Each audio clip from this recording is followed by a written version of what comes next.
bilan du premier mois de dessin. Je vais vous montrer ce que je faisais quand j'ai commencé la chaîne YouTube et ce que je fais maintenant après les 1 mois d'exercice. Donc là, ce que vous voyez, c'est ce que je faisais vraiment juste les quelques jours avant d'ouvrir la chaîne YouTube et de commencer le défi. Donc voilà, j'espère que vous voyez bien. Donc il y a ça. Alors ça, c'est un dessin aussi que j'ai fait quelques jours avant. J'ai décidé, hop, il y a ça. Je vous montre très vite fait, pour que vous vous rendiez compte du niveau que j'avais. Voilà, il y a des petits tests. Donc voilà, approximativement.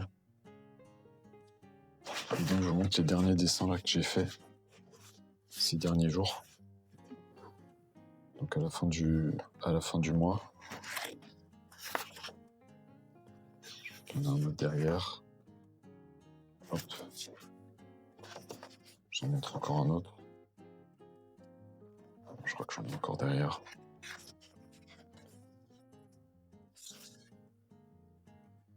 Donc voilà, c'est mon petit avant-après. Donc je sais pas ce que vous en pensez, mais moi je trouve qu'il y a une progression. J'ai bossé les valeurs, etc. et je suis très content du résultat.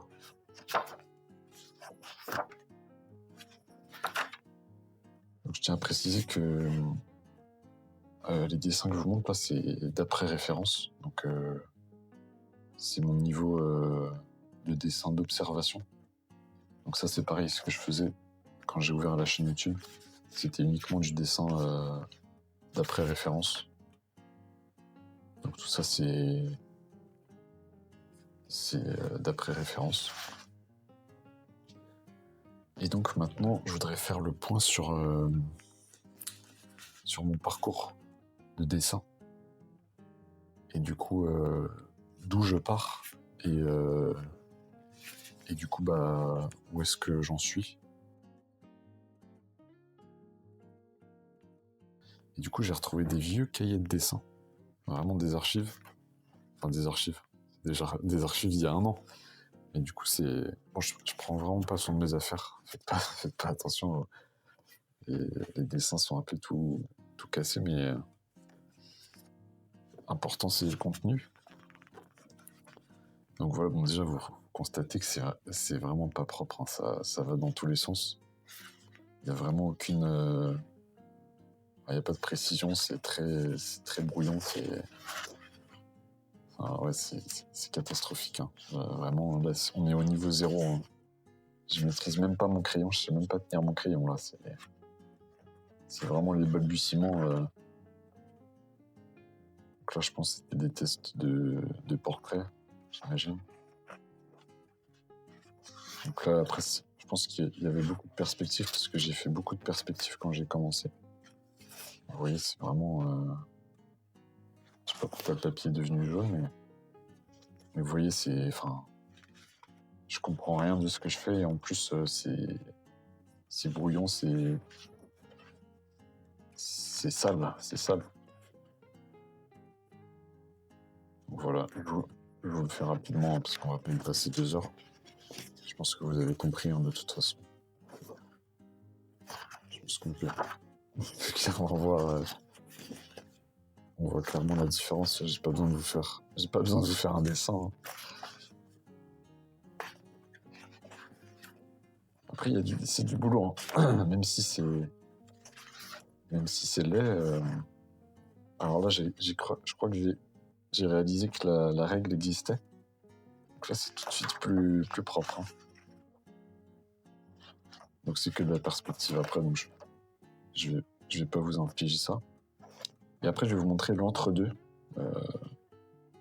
Donc quelques mois après. Donc pour vous faire le parcours exact. Alors ça m'est arrivé plusieurs fois de commencer le dessin et de me dire pendant une semaine, allez, let's go, je me mets au dessin. Et puis, je fais 15 minutes par jour pendant une semaine, et puis j'arrête 2 mois, et puis après je reprends. Donc ça m'est arrivé beaucoup de fois, mais pour moi ça compte pas vraiment parce que il y a aucun investissement. C'est vraiment, c'est juste c'est des coups de motivation, et puis dès que j'en avais marre, j'arrêtais en fait. Et j'en avais marre assez rapidement, souvent. Et donc la période où j'ai vraiment commencé, selon moi, où j'ai commencé à prendre le dessin au sérieux et à me dire que je voulais peut-être en faire quelque chose. Attendez, je vous montre de l'autre côté. Et à me dire que je voulais vraiment en faire quelque chose, c'est l'été dernier. Mais c'est pareil, c'était toujours chaotique, c'est-à-dire que il y a un jour où je pouvais faire 2 heures et rien faire pendant une semaine. J'avais aucune régularité, j'avais aucune discipline. Et donc ça, c'était cet été. Et donc là, ces dessins, ouais, ça doit être... ça, c'était pas mal. J'avais fait un truc sympa. Bon, pour ceux qui ont suivi ces cours-là, vous saurez de quoi il s'agit, je pense.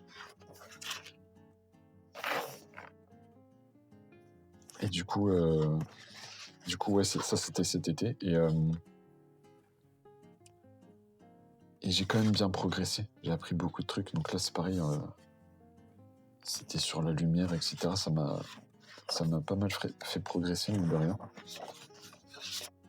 Vous voyez du contenu, hein. À force. Donc, pareil, je vais pas tout vous montrer, mais c'est pour que vous fassiez une idée.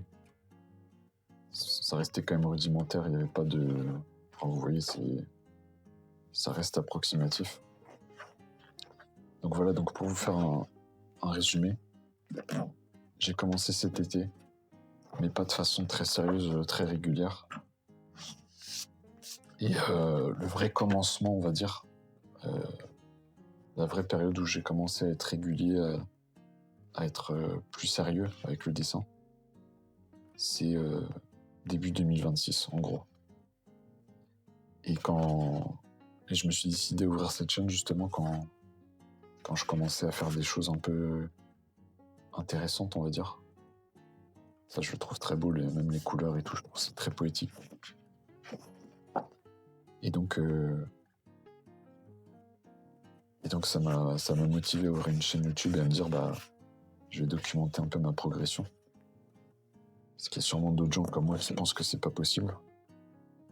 Et ça me ferait vraiment plaisir d'en inspirer quelques-uns à se mettre au dessin. Si j'arrive à avoir le niveau que je vise. Donc c'est parfait, ça fait la transition. Du coup, quand je vous parle du niveau que je veux atteindre, je pense que la prochaine vidéo, je vous ferai une petite mise au clair du niveau que je veux avoir, de mes objectifs précis pour la chaîne et mes objectifs à moi perso.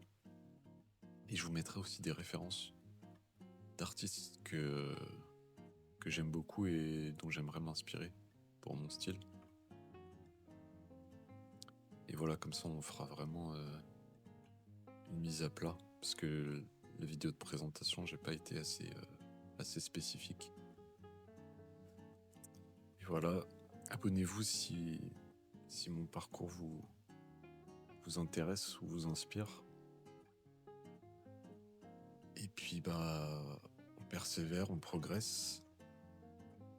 Et à la prochaine.